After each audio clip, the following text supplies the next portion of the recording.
First thing to show, the size. Well, the size is very different from the massive, it's about £150 for the really big Taschen books. This one, the Bibliotheca, is a standard Bibliotheca size. And because of that, it's a lot smaller. You can really see it is about, I would say, a quarter of the size of the massive tome. Now, let's just go for an actual comic as well. Of course, here is a good old X-Men comic. Obviously not one included in the book. I haven't got any of the early issues. And you can see again, look at the size there. So you can see it's fairly, a little bit smaller, not much. It's not a big deal. And certainly if you go inside, let's see a page. There's a page. So you can see the size about there. There's a bit chopped off. See it there, top thing. But it's still reasonable. You can still read it. Perfectly reasonable, I think, book for that. However, let's now compare it with another obvious suspect, one that actually does include the stories. And this one, of course, is the X-Men Omnibus. And I'll go through this, and let's just go for the obvious one, the first one. That's going to be the easiest to find, isn't it? And of course, probably can't find it. That's always the way. But let's see, where is it now? I think this is the first one. And you can see there, obviously, is there. So you can see the size. It's clearly, obviously, a lot smaller, much smaller than Omnibus. And also, let's just go for, obviously, the one with the pages. And you can see there, the X-Men there. Obviously, Xavier is way smaller, a lot smaller there. And, of course, the rest of the text, everything is smaller. But still, absolutely fine. So now, let's just go through the book itself.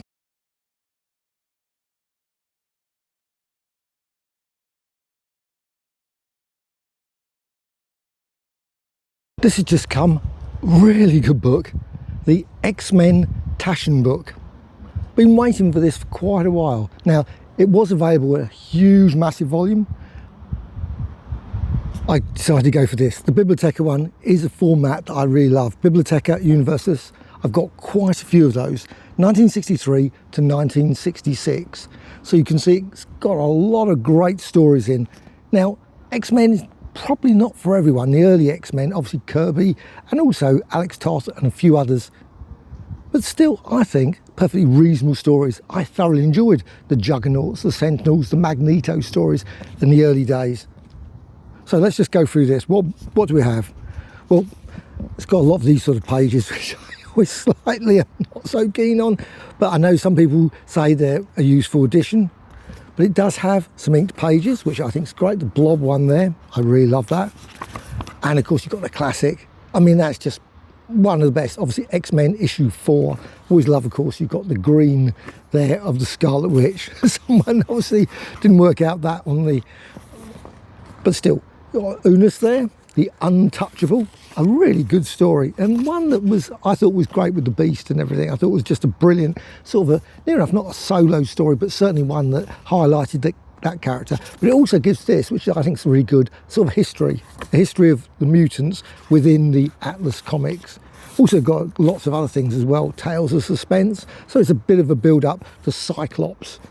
Obviously not the Cyclops that we got, but this is really nice. They've got a lovely little sort of biographies, apparently found in a cabinet somewhere, and it's got all the various things. It's nothing really sort of different. A completely bald-headed a la Yul Brynner. Deeply serious, brooding, thoughtful, intense, the worrywart type, leader of the X-Men. He takes his job very seriously, etc. and so on. But it's not like the Fantastic Four one where there was sort of some quite variations in terms of the character. We do get, obviously, this was probably a little bit later. But I still think it's great. You've got Magneto there, of course, the super villain there. And the coming of Kazar. I loved Kazar, of course, a timely character that was... But the actual introduction is really good and lots of really interesting points. Iceman occupies Magneto long enough for the X-Men to return to Earth, etc., etc. You've got the Stranger, of course, was introduced. I love this bit. Lovely, 69, really good little section there. And there's also a lovely one, this one, I just think great, this guy, little kid there with his comics. And some really good one, obviously the Submariner strikes back, or strikes I should say, and that was issue 14. And also you can see X-Men #1 there. Doesn't actually have a price for that one, weirdly. Also, he's got Batman there, which looks quite expensive, but don't know how much, I can't work it out. However, what you do have is this, the X-Men. Now, this is not glossy. So if you're expecting it to be glossy, because if you've got the Fantastic Four one, Spider-Man Taschen book, and Taschen are great, I think the quality of the Taschen books are always perfect, though doesn't have any of the sort of additional bits that you get in some of the top quality ones. But for some weird reason, they haven't gone for the glossy. Maybe that would have added a lot more to the price. But still, you get all the usual things. You get the adverts inside, which I always love to see. Paper quality feels great. Now, in many ways, of course, it's smaller, and it doesn't really, I can't say, it doesn't feel like an old-time comic. There's no way that that feels like the quality of the comic that you would have got back in '63.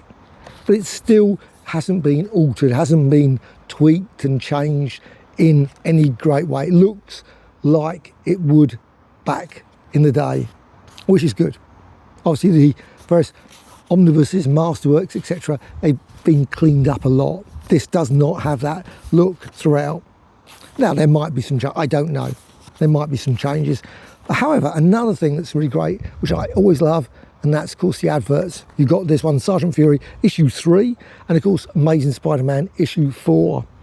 I mean, I'd probably buy a book of all these adverts just on their own, to be honest. However, you've got the Vanisher, that was the next story. And again, not a glossy one again, but you've still got the covers for all the issues. And then you've got No One Can Stop the Vanisher. Well, clearly someone did. And it was, obviously, I don't want to spoil the stories, and a bit of a sort of letdown ending. It wasn't really, I felt that, so I'm glad they just didn't follow through with that side of story each and every time, because they could. Literally every story could be finished in the same way. And of course the next issue in many ways was as well. So this one, Beware of the Blob, and I really love this one. The Blob one was in an annual that came out in the UK, and I just absolutely loved the Blob story. I don't know why, it was just great because it just was fun. That's why I liked it, and that's what lots of the early stories were fun, and they had lots of things like this giraffe going through. They had a circus attacking the X-Men. And I just thought it was brilliant. I love that when they got sort of, they're trying to bash into things. Of course, they go through and they hit the Cyclops and, of course, blast them out. Then it changes. Then we get the evil Brotherhood of Mutants. Now, I don't think they ever called themselves the evil Brotherhood of Mutants. They perhaps called themselves Brotherhood of Mutants, but still, that's what we ended up with them being called. And, of course, more lovely adverts there. Now, quite a few stories tended to be the evil mutants again and again in the early issues, which I really loved, because I really loved those stories. And you got here, The Angel is Trapped was the next issue, and I had that issue, remember having that one. Also, the next one was really good because you actually had Submariner joins the evil mutants, giving the suggestion that the Submariner was a mutant. Also featuring Quicksilver and Scarlet Witch. Of course, at that point they were still part of that, not eventually they obviously became Avengers. But they were still great stories, real fun stories. And then we had the Blob return as well, which was again with Magneto. So they really sort of went full on with Magneto. A bit like, I suppose, with the Fantastic Four and Doc Doom appearing quite often in the storylines. And at this point, of course, we got the bit where they sort of completed their first part of their studies. I think they were obviously getting a diploma or something at that point, which was quite good. I love this bit here where you got the Mastermind showing that he can do all various kinds of effects. I've got ants suddenly deciding to crawl over me, as always. I think they're all over the camera as well. Then we got Unus, the Untouchable, which I showed earlier as part of obviously one of those pages of inked pages, which I always love to be included. And of course, there's still, of course, at this point, we've still got the good old Iceman in his snowman look. I don't know why I didn't call him Snowman. Would have been so much better. Snowman at the first, and then he becomes the Iceman. But you had the Beast, of course, was battling against Unus on his own. And another thing that they did really well, one, we also had the origin of Professor X, and we had a little bit more later about Professor X as well. But they had the old Masterworks, Marvel Masterworks pin-ups, and there was a book recently that came out with all of these in obviously bigger format than that. But no wonder they call her Marvel Girl. But by this point, of course, we had the letters pages, and these are included, which is great. And you've got the Marvel checklist, which I think is just brilliant. Now, for sort of where it was at this point, Fantastic Four 35, we had Dragon Man and Diablo. Spider-Man was battling the evil Beetle, lots of evil here. And we got the Human Torch was involved. Also got the classic Thor 112. And I always love the fact they called him Thor 112. Not Journey into Mystery, but it was called Thor at that point. But then you had Suspense 60, which is weird, 62. And you got Mandy, obviously the Mandarin. And you got some more lovely covers there. And then they introduced Kazar, one of the earliest of Marvel's characters, the timely characters.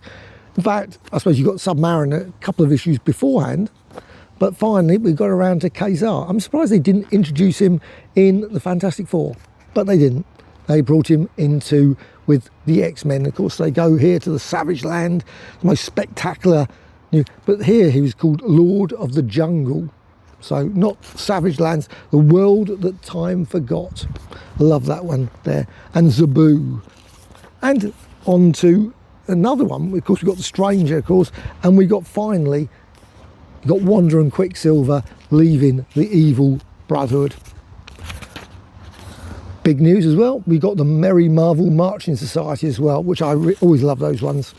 And then we got the Juggernaut, which was a real high impact one, and probably one of the weird ones because it's got Alex Toth's artwork, and Alex Toth didn't do vast amount with Marvel.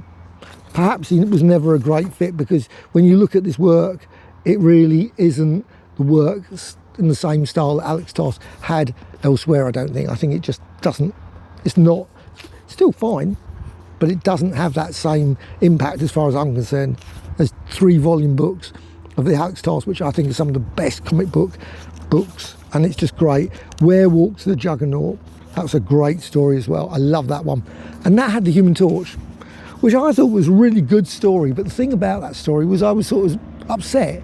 At the end of it, they sort of zapped the Human Torch after Human Torch helps them, and then he sort of says, well, you know, forget everything, which I thought was rather silly, since it would suggest that you want to connect the Marvel universe together, which they were doing elsewhere, and then they did that. Just slightly baffled. And then, of course, they eventually turned up at the wedding and all that sort of stuff of Reed Richards. So why was he thinking that was a good thing? But we do get the introduction of the Sentinels. Of course, classic characters later on. More ants. More ants going over there. However, again, more wonderful letter pages. And we got And None Shall Survive. And we got really, I think, really good, lovely Magneto one, which I thought was a great story. In a sort of, obviously just in the mansion. Just having a story where they basically battling, it's in the dark, they're getting sort of trapped by their own devices. It's used against them, all the various things are used against them. And of course, Magneto has a plan to create additional mutants. Don't know why he never tried that later. Seems like it was a good idea, but no, he didn't do it. He had a lot of opportunity, had lots of other people he could have used to actually create some various people. It was the air ambulance, has just gone over. Okay, on to the next one. I, Lucifer. Not a great story. At that point, I think it sort of lost its way. It sort of drifted a bit for me, personally, that story. And then we got this next story, and the artwork on the cover, just a very sort of basically, what is it? With Lucifer again. You really wouldn't even know it's just what it's actually about. However, that was it. So you've got those issues. And weirdly, they've actually chosen issue 21 to be on the back. Not choice. I don't know why I chose that one. Why? It's one of the weakest of the covers. In fact, many ways, actually looking at it, I was just suddenly thinking maybe it looks a bit like issue 1. Because you've got obviously the field, the energy field at the back, and you've got the Iceman getting attacked. Maybe that's the reason why they chose that. However, what we have got is, after that, the history, and you've got all the credits, which I think are just great as well, which I think is nice. It gives you details like the cover price, how many pages, the editor. Also, you've got all the pencils, inks, colours, letterers, which is always good to have included. Also, it says first appearance by the evil mutants, etc., etc. And then we've got lovely, obviously finishing it off, we've got Marvel Grey. Marvel guy I should say, Jean Grey, obviously now appearing in a certain film. I don't think there's any surprise on that, is it? Is that a spoiler? No, everyone knows that by now. And then you've got lovely biographies at the back, which I always think is really, really good. Also about Wally Wood. Oh, of course, forgot Wally Wood there included as well. Men call me Magneto. I must admit, if you saw this guy coming out your door, you'd be thinking, this school is perhaps not exactly what I was expecting as a school. So perhaps that's just a very weird. Reproductions, rather than recolour, oh, it says here, rather than recolour the original production artwork has been done in previous decades, reprinting of classic comics. Taschen has attempted to create an ideal representation of these books were produced at the time of publication, beginning with high-grade, top-quality comics sourced from with the assistance of CGC. We made super high-resolution photographs of each page as printed more than half a century ago, and then use, there has been some modern retouching techniques to correct problems with the era's inexpensive, imperfect printing. This included improved and balanced ink, etc., etc. Hopefully, yes, I think it's great. I think absolutely fine. I think this is a lovely book. It is smaller. I mean, you can see there the size. If you're expecting it to be full comic size, it isn't. But it's still absolutely easy to read. And in many ways, if they brought this out as a series of books over the years, instead of all the omnibus books, all of the epics, all of the various millions of books, and they'd produced a series of these and I paid about £16 for this, £17, which I think's reasonable for this book. It's nice quality hardback. That would have been great. You could have had whole volumes of these. I mean, you could have had all of the X-Men, the first set of X-Men, 3 volumes. All of them. What a great set. You've had all the stories in lovely compact form. And this is a compact form. This is a compact book as anything. I just hope that Taschen continue to bring out more of these. I would love to see them instead of going for the big 150-page ones, I wish they would not do that. I wish they would go for the 40 to 50 pound size ones, the, omnibus size ones. That would be a much better format. And then also maybe a month later or so, bring out this sort of size book. That would be so much easier. And I think that they would probably get a lot more people buying these books, and you'd have the whole library of Marvel. Now, I don't know what the license, all the things obviously connected with it, what deal they've got, whether they will be doing more of these. I hope they are. Now, I'm going to get the Hulk one, so I've got the Hulk one on order. So that should be here, hopefully in about another week or two, with a bit of luck. I'm not going for any of the others, because now I've got a wasp going around. That's the trouble doing it outside, isn't it? You get all these, they're all Ant-Mans. Actually, that's who's attacking me. I know, Ant-Mans, because I've had lots of ants coming up here. Obviously, because they haven't got an Ant-Man Taschen book, that's what they need. He's obviously upset about that. I think that's the reason. But I'm not going to get the Spider-Man one or the Avengers one. I will get, if they bring it out, and I hope they do, Avengers Volume 2. Because they did bring out a Volume 2 set in big format. Now, I'm not going to get that, but I hope they bring out this. But hopefully they bring out the others. There's so many. Daredevil, why not? Loads of more Spider-Man, the Romita called Spider-Man, more Fantastic Fours. That would be great if they went all the way at least to the 60 or 80 mark. So maybe like 4 volumes of Fantastic Four, you could easily imagine that they could bring out. I mean, it's possible they wouldn't want to extend it into the Bronze Age, maybe. But as a Silver Age collection, they could bring out a whole series of these and have the entire Silver Age, at least, in this format. And I think that would be just great. And I'd be quite happy to double dip, to have, because I've got them, of course, in Marvel Masterworks as well. So it would be nice to get them in this format. So I just hope so. Taschen's great. They do bring out lots of other brilliant books. I mean, it's one of the best, I think. I've got loads of these ones. The Bibliotheca ones certainly are just great. Sometimes there's slight disappointment because what they do is that they change it slightly because, of course, the original book may be 800, 900 pages, and then they bring it out and they bring out a 550-page one, and that means you get some sections just missing. which I think is always a pity. But it does give me hope when it does put 63, 66, that they will do 67 to 69, etc. Would be lovely to see as a set. So that is that. I think it's brilliant. I really love it. Maybe not for everyone, because of course this has been reprinted lots of times. There's of course the Penguin set of X-Men. They did have that, didn't they? I think they came out with the Penguin X-Men set. There's of course been the various Essential Series ones. There's all the Marvel Masterworks. There's the omnibuses. There's the smaller versions of the Marvel Masterworks. There's the Kindle versions. There's been countless other reprintings of various X-Men stories. But I think this format is great. It's one that I'm very happy to pick up and read. So, will you be getting it? Are you going to get this book? Or have you got no interest in getting yet another set of things? But it is, like I say, in the original. So you could go out and buy these and it would cost you many thousands to get it in the same thing. It's one of those things, isn't it?